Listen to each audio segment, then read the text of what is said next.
A Song Can Change Your Life is funded in part by the Fulton County Board of Commissioners and presented by Home by Dark Productions, the City of Alpharetta, Fulton County Arts and Culture, and Arts Alpharetta.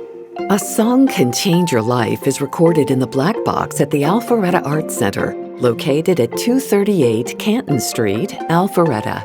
To learn more about our programs and events at the Alpharetta Arts Center, go to alpharetta.ga.us and search Arts Center, or click the link located on our website, asongcanchangeyourlife.com.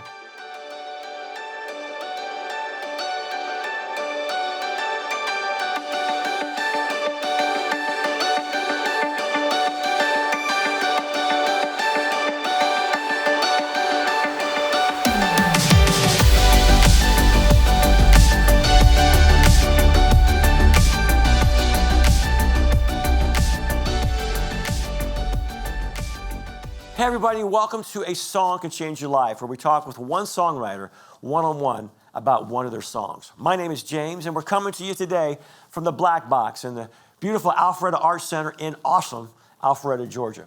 My guest today is singer-songwriter Marcia Ramirez. Marcia has worked and performed for and with Pam Tillis, Patty Loveless, Rodney Crowell, on and on. She's written songs for Jody Messina, Reba McEntire, and many more. And on today's episode, we're going to dig into Marcia's very personal song called Ticket to Tulsa. It's based on a true story of her life, and it's touched many people around the globe. And so before we get into the conversation about Ticket to Tulsa, I think the best way for you to get to know my friend is to hear her play some music. And today, she brought her husband, Mike Waldron, to play with her. So let's go over here and listen to the very talented Marcia Ramirez.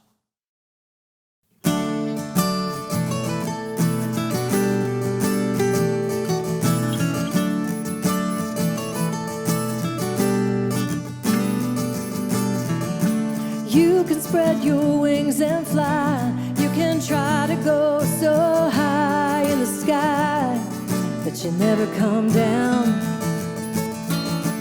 You can follow any dream, and when it seems everything you believe never works out, remember I'm right here for you when everything undone,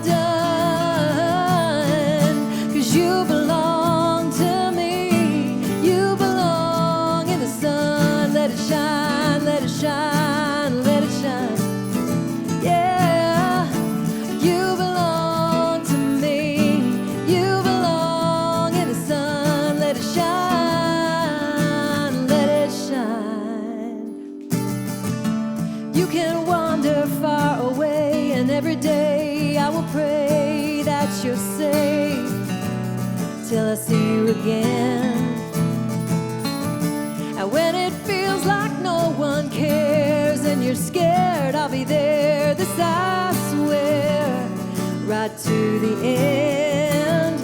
I'll always be right here for you when everything comes undone. You belong to me. You belong in the sun. Let it shine, let it shine, let it shine. Yeah, you belong to me. You belong in the sun. Let it shine, let it shine. The clouds moving, but the storms won't stay. 'Cause when they get a load of you, they're gonna be blown away. You belong to me. You belong in the sun. Let it shine, let it shine, let it shine. Yeah, you belong to me. You belong in the sun. Let it shine, let it shine, let it shine, let it shine. You belong to me. You belong in the sun.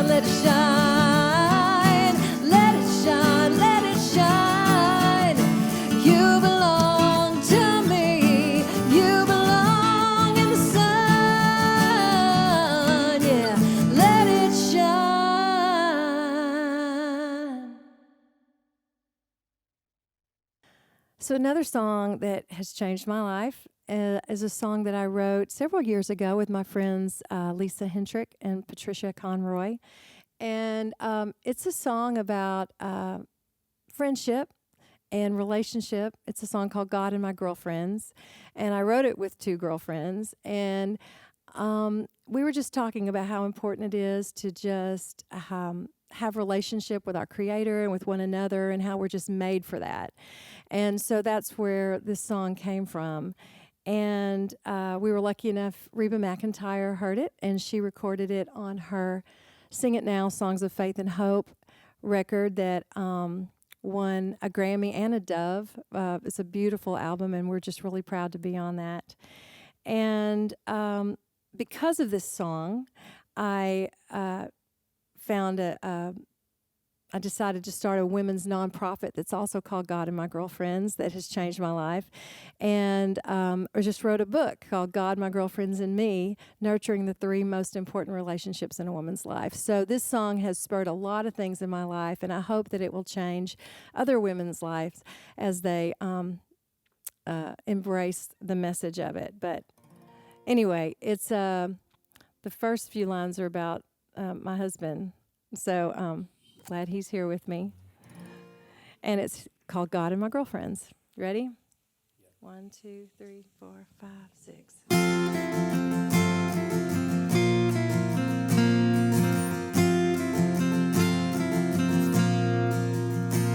I know he was made just for me.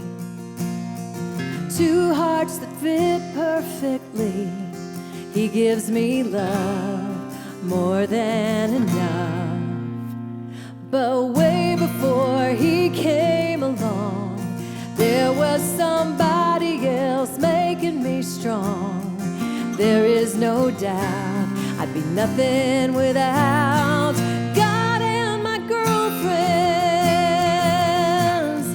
They're always there when I'm feeling down. They're always around, lifting me up.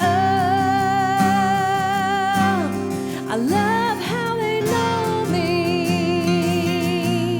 forgive me and show me again and again that I can depend on God and my girlfriends.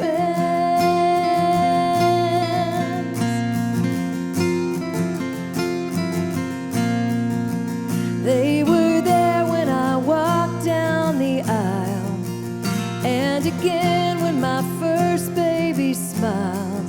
Good times and bad, happy or sad.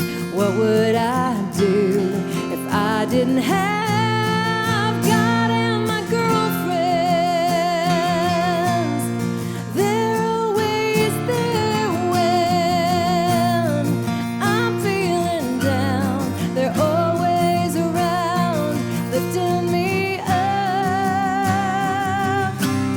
I love how they know me, forgive me and show me again and again that I can depend on God and my girlfriends. Anywhere, any time of the day, they're just a prayer or a phone call away. God and my girlfriends, they're always there when I'm feeling down. They're always around, lifting me up. I love how they know me, forgive me and show me again and again that I can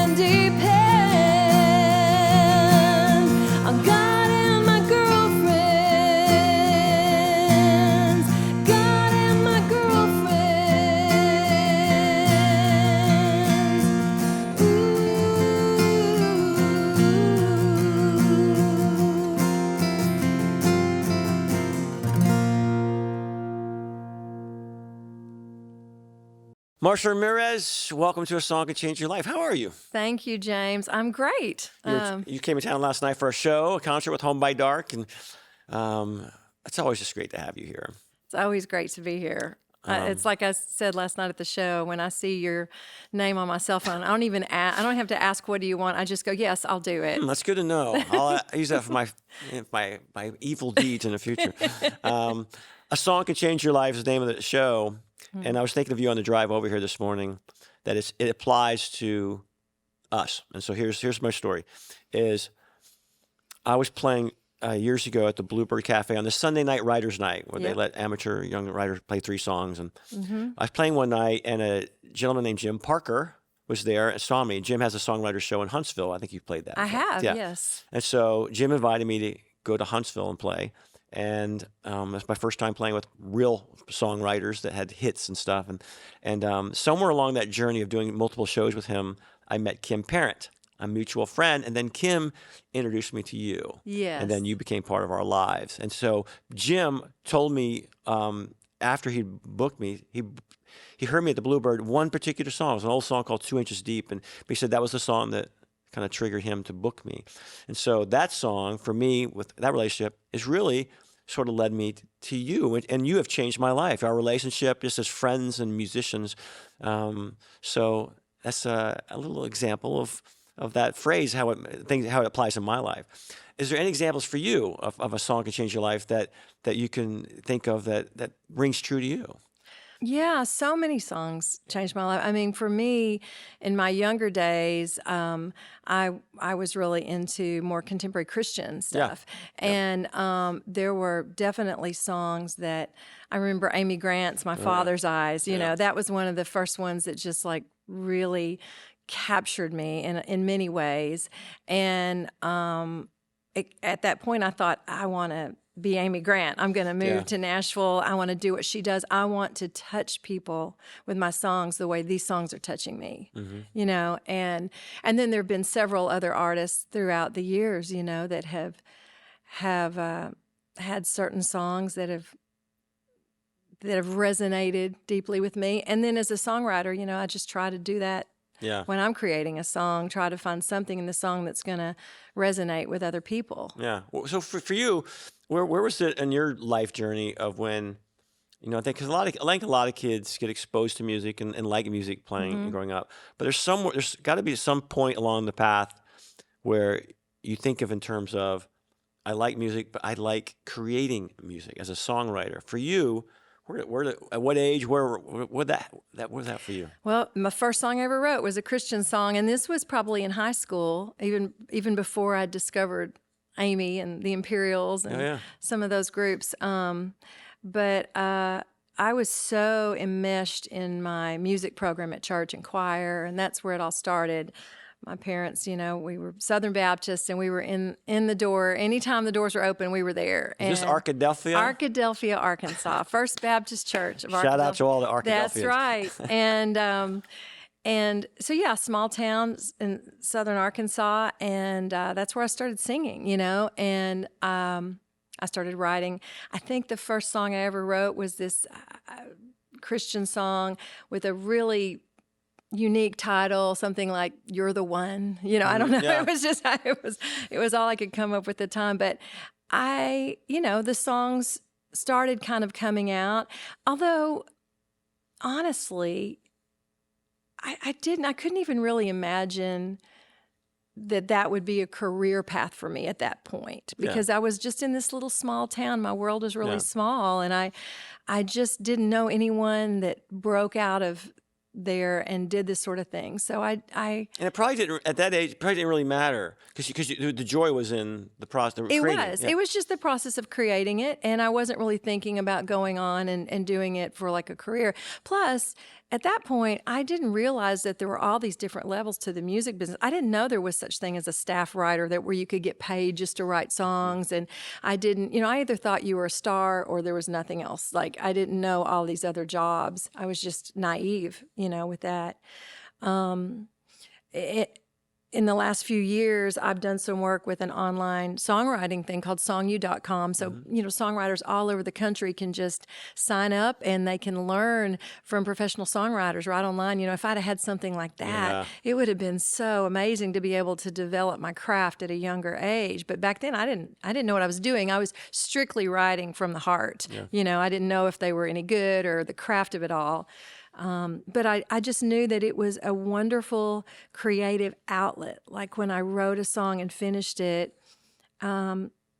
it did something to my soul, creatively that felt good. How's a girl from Arkadelphia end up in Nashville? Well, it was a broken road, it was just all over the map. But I was actually, my first husband was a guitar player and wanted to move to Nashville to get into country music. And I really didn't know that much about country music growing up, but followed him up here, followed him to Nashville, and was just kind of a stay-at-home mom for a while. While he pursued the music business. But I would still write my little songs at home, and then I would find small little places in Nashville that were little songwriter nights that I could go kind of test out my songs.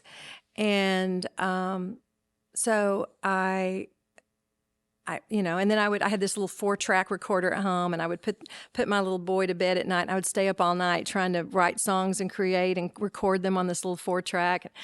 Again, it was just a creative outlet for me that my soul needed. I didn't know if I would ever do anything with the songs, but it was just something that I felt I had to do. Were you thinking in terms of just, I want to be a songwriter or as an artist?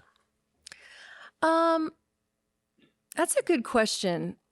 I mean, part of me wanted to do the artist thing, but in a weird way, I never really wanted to be famous. I just, again, I didn't know there was other routes besides being an artist, But then as I started getting deeper into the music business, I got a divorce, and I was trying to figure out how to pay the bills. And I got a call from a guy one day that had seen me at one of these songwriter nights. And he said, "Hey, Pam Tillis is looking for a piano player that can sing background." And he said, "I saw you. I know you're a good player and a good singer. Would you be interested in auditioning?" And I was like, "Well, I don't know. I don't even own a keyboard right now." And he was like, "Well, go rent one and come audition. This could be a good job for you." So I did. I went down and rented a keyboard and learned all of Pam's songs and got the job. And so at that point, I started touring in her band, and that kind of started my professional career. But then I got really tired of being on the road all the time and missing my son. And I was starting to write a little bit more and more. And then I was like, wow, I found out I could get a job just songwriting in Nashville. And I could stay home and be a mom and still be able to, tap into my creativity. And so that was my next goal. And so that was the next step. And I got a staff writing job at a publishing company called Curb Magnetone. Yeah. And I loved it there. And that was the start of my songwriting career, if you want to call it that. So tell people who may not know, so as a staff writer, what's that look like as far as a daily job? Well, it can look, that's the beauty of it, is it can look however you really want to, because when you sign a deal, you basically sign for a year or 2 or 3 or however long your contract, you can negotiate it however long you want or they want. But they really ask for a certain amount of songs. Yeah. So it's they want you for this amount of time, and you turn in this many songs, or this many copyrights is what they call it. So if you write a song by yourself, that's 1 copyright. If you and I co-write a song, that's only half of a copyright. Gotcha. So if they want 12 songs from you, 12 copyrights, and you're co-writing, then that turns into 24 or 36 or whatever. But still, you could theoretically write them all in 6 months. Right. But for me, because I had a child in school, for me, and because I loved writing, and I wasn't writing just for the money, just to turn in. I always wrote way more songs over the year than they required. But I would get up, take my son to school and show up down on Music Row around 10 a.m., and I would have writing appointments just about every day. And, you would write from like 10 to 3, and it's like, well, time to go pick up my son from school. So it was perfect as a mom. And if there were things I needed to do during the day with him or whatever, family, other obligations, I just didn't write that day. But as long as I, was able to meet my quota, which I always easily did. So it was like my favorite job for years. I just loved being a songwriter in Nashville. And then you started, because you worked with Patty Loveless and others, so you became a touring support member. How did that network start to unfold for you? Well, was it Pam's? Actually, Pam, I worked with her, and then I worked with another amazing songwriter and artist named Rodney Crowell. Oh, yeah. Loved my time with Rodney and learned a lot about songwriting from Rodney. He was one that he was prolific. He was writing all the time, and it was interesting to see his process, because we would be riding along in the van, and you could just see him. He had this little notebook in his pocket, small notebook and a piece of pencil, and I would see him just staring out the window, and you could see his wheels turning, and he would be writing the stuff on this piece of paper, and then we would get to sound check that day, and he would pull that out, and he'd just start kind of messing with this song, and as a band, we would all start kind of falling in, and we would watch him and kind of create this song, and then the next day, it was the same song, but he had changed it a little bit. I just watched this process happen, and it was interesting, and I remember him telling me one time, that because as a staff writer, sometimes they would give you assignments. They would say, okay, Reba McEntire's looking for songs, so we want you to write a song for Reba McEntire so we can pitch it to her. And he said, oh, don't ever do that. Don't ever write a song, for an artist. You write a song, whatever the song wants to be, just let it come out, and then it will find its way. And he said for years, he was a sideman in Emmylou Harris's band. And as a songwriter, he wanted an Emmylou Harris cut. So he kept thinking, how can I write these songs for Emmy? And he would come to her and go, I wrote this song for you. And she would listen, and she would go, yeah, that's okay. But what was that other thing I heard you messing with the other day? He said, when you try to force a song into a certain specific place, it just doesn't usually work. Yeah. You have to let the song come out the way it wants to come out, and then it'll find its way. Yeah, we've talked a lot about this on this show with other writers, is that songs seem to have like a genesis and a life of that they were created specifically for a thing, a purpose. And so as opposed to you trying to beat it into place, it's going to be like this plant. It's going to be a plant, and part of what you're to do is to let it grow in its own timing. Make sure the leaves can be seen or brushed back, but don't force it. But let the song become what it's going to become. And that's a very hard thing for a town like Nashville, where it's a factory of putting out songs, to not do that. And it takes a bit of a maturity and a confidence, I think, as a songwriter, to be willing to do that. Well, I think there are some songwriters that somehow are good at crafting songs for artists. I mean, that's a whole nother thing. But for me, I had other people that I respect tell me this very thing when they heard my songs that I was writing. And then after I stopped and just started writing, like instead of going into a writing appointment and going, what would Martina say this, or would Reba, I would just think, would I say this? Yeah. Is this what I would say? Because if I feel it, if I would say it, there's probably someone out there that would resonate with it. And that is when I felt like my songwriting started kind of shifting into an even better place, when I stopped getting out of my head of trying to write for an artist and just write what I felt I needed to write that day, if that makes any sense. Yeah. Yeah, I think it was Don Henry said that once. He said, the the song will find its way. He always said the song will find its way. Don't worry Yeah. that if it gets to Emmylou or not. Just let the song find its own way. Let it grow up as it's going to. Yeah. Yeah. And Don Henry would know. He's the master. Yeah. You've written so many wonderful songs, and there's one you've played with us for years now that whenever you're coming back in town, and you show up on our schedule, people will say, "Oh, Marcia Ramirez," and they'll cite this particular song, "Ticket to Tulsa." Oh yeah. And it's just a powerful song. If you made it up, if you just made it up and just said, "I'm creating this story and writing it," I thought, "Oh man, that's a good kind of cool story." But it's you, it's your life. Walk us through the experience of where that song came from, and then we'll talk a little bit about how you were able to craft that experience into an actual song. Yeah, well, it's a love story, really, and a unique one. And "Ticket to Tulsa" I wrote with Liz Rose, which she's so many songwriters love Liz Rose. She's just a wonderful writer, wonderful person. And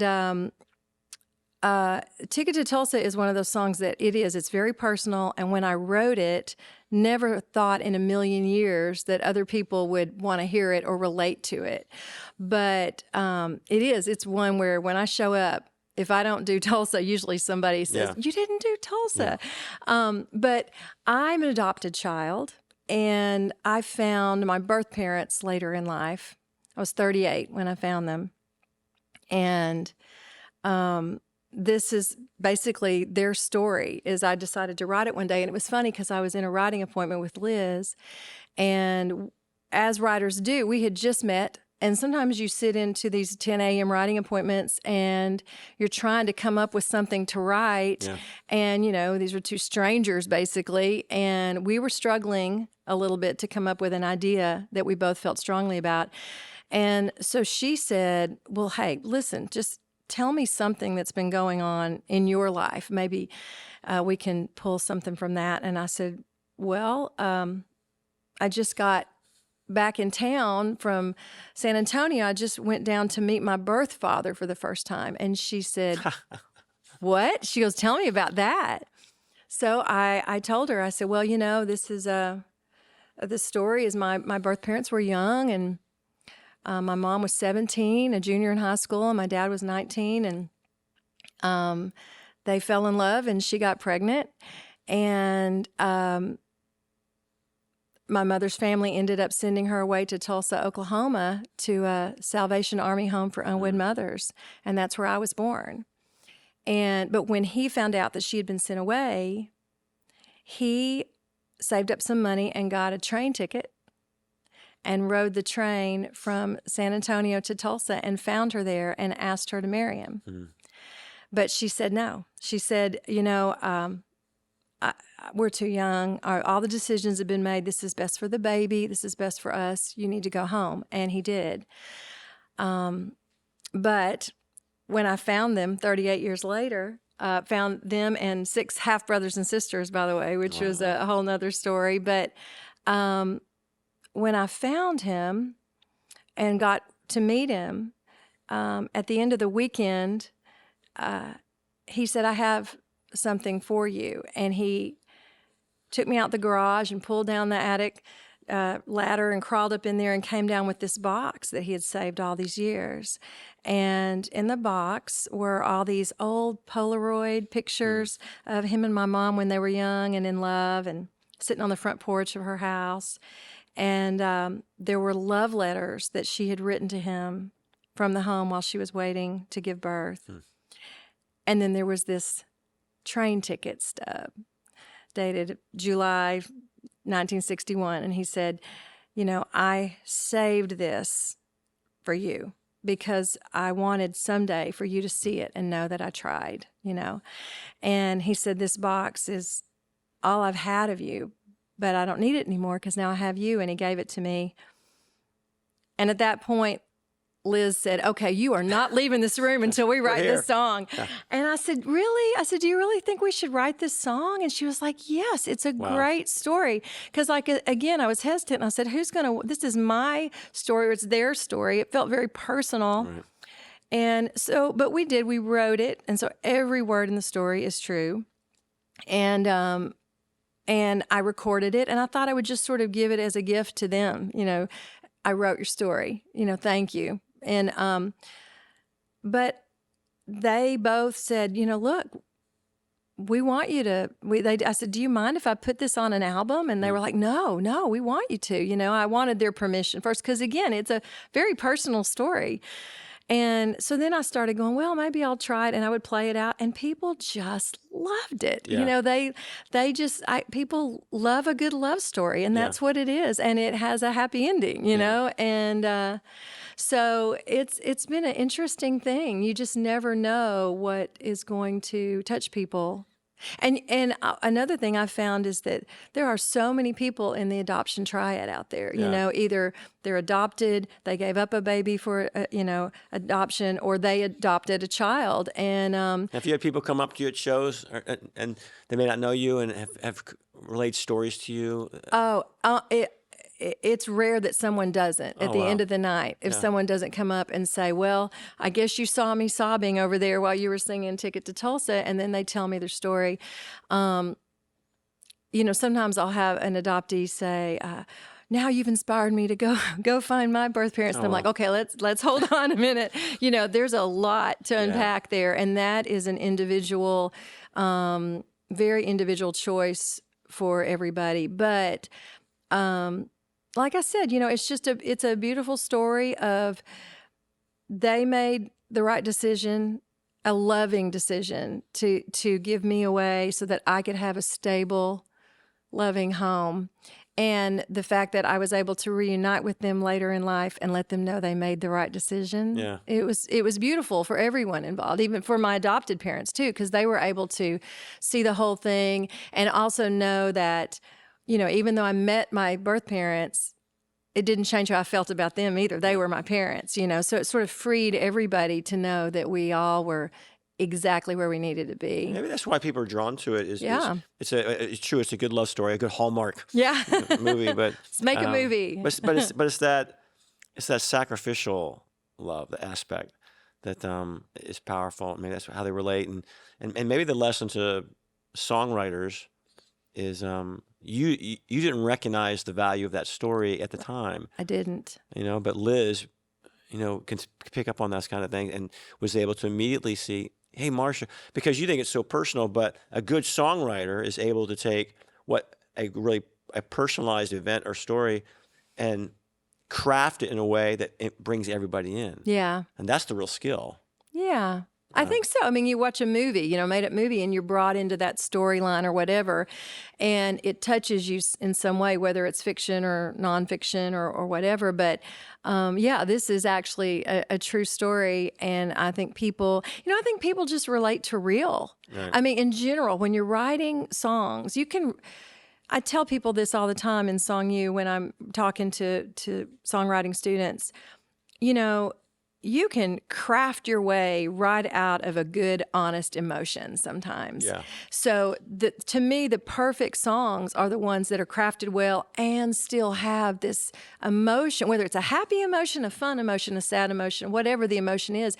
I've seen beautifully crafted songs that just don't touch me. Yeah. You know what I mean? Yeah. So you have to have that perfect meld of both of those things to really make a great song. Well, yeah, it makes you feel something. Yeah, and that's the other challenge of what you went through with that song is, it's if you tell a story, it's kind of a big event. How do you chisel that down to 3 minutes? You know, 3.5 minute song. I mean, that's a real challenge. I think maybe it's why, especially as young songwriters, they don't dig into certain stories because, how do you take something big and make it small? But still, in 3.5 minutes, 4 minutes, you can make someone feel the emotion of that song. Well, that's the beauty of a great lyricist. And I will say, I'm going to tip my hat to Liz Rose on a lot of this lyric because she's a great lyricist. And that's what a great lyricist does, is they know how to cut all the fat off and just tell the story exactly, give all the points but not rob the emotion. But not rob the emotion. Exactly. And that's hard to do sometimes. I mean, it is hard to do. It's hard to do all the time. But when you nail it, it's a beautiful feeling. There's nothing like it. Yeah. And so anybody can go get it, right? Spotify, whatever stuff is done. But it's a great song. And I think it's one of the first ones that you connected to our base down here in the Alpharetta, Georgia area with that song. And thank you for writing it. Thank you for being open as a songwriter to expose that part of your life. And because there's an aspect there too that a lot of writers are afraid to let it's too close in, because you find too much personal about someone. To let that, you got to be really vulnerable as a good songwriter, I think, to tell some of those stories. And if you're not willing to do that, it's much, much harder. Oh, you do. And I remember, when I first started playing like the Bluebird and places in town, and some of those really personal stories, it was so hard. It just felt like I was stripping naked in front of everyone, to be able to like sing those songs and share my heart and my gut and my soul to all these people. And, but you have to do it. I mean, you just have to do it. But once you start seeing how that's affecting other people, and like I said, they relate to real. Yeah. It's the real stuff that people connect with. So I would just encourage any young writer out there to not worry about, this is, no one's going to relate to this. Being afraid. What I've learned is that there's a commonality of the human condition. Yes. We all hurt. Exactly. I mean, we all goof up. We all, we're a lot more alike than we're different. Exactly. So even though, you might be writing a song about your personal experience about something, even Ticket to Tulsa, even people that aren't in the adoption triad, it's just sort of a story of redemption. It's a story of love. I mean, you can apply that to different things, but you're right. We all live and breathe and share the same experiences. No one's not going to fall in love. No one's not going to feel pain. No one's not going to feel rejection or hurt or joy or sadness. I mean, and so when your real emotion is based in the song that you're writing, it comes through, and people resonate with it. Well, we say all the time here on this show is to me, maybe that's the most valuable thing of being a songwriter, is that songwriters do is they can make people feel not alone. Yes. Yes, that's beautiful. So that's the gift. But a song can change your life. That would change a lot of lives. People have heard it, and it's changed your life too. It has. Not just the story itself, but by expressing and making that into a song, how it's allowed you to interact with people. And, yes. And that's what we do. We, as songwriters, we want to connect with other people, and that song has allowed me to connect with so many people, and I've loved that about it. Well, we love you, Marcia Ramirez. Thank you so much for being on the too. show, and we'll see you soon. Thanks for having me.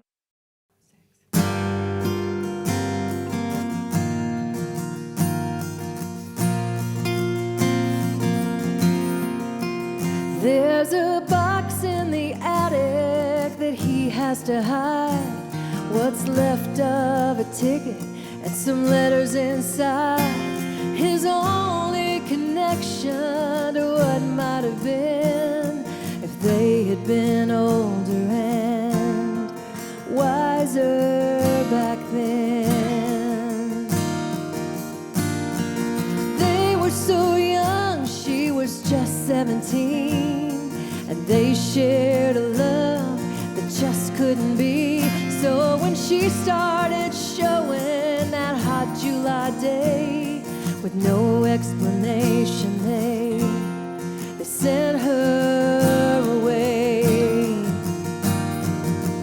And he found her in Tulsa, she sent him back home. She said, I'll pay the price for what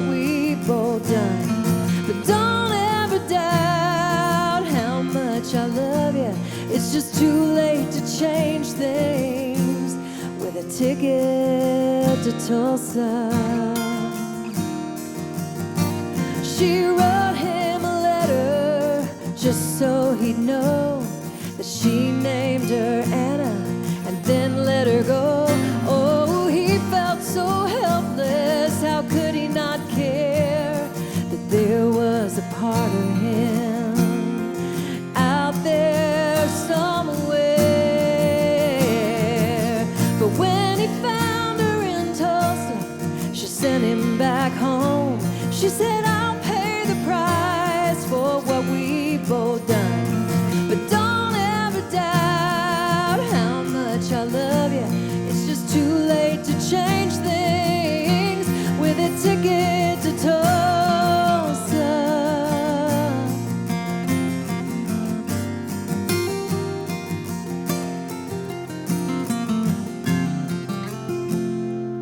30 years later, the call finally came.